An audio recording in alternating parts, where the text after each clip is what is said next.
محسن نقوی صاحب ملے ہیں برٹش ایمبیسڈر جین میریٹ کو، اور ان سے انہوں نے ریٹن میں درخواست کی ہے کہ مرزا شہزاد اکبر اور عادل راجہ کو پاکستان کے حوالے کیا جائے۔ دس از اے ہیوج ڈیولپمنٹ۔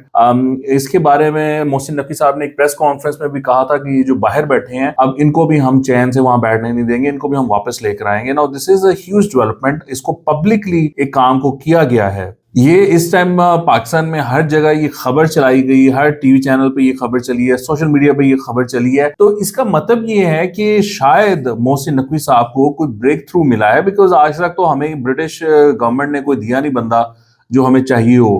تو پھر یہ جو خبر ہے یا ان کے بارے میں جو بات ہے وہ اتنی زیادہ اہم کیوں ہو گئی؟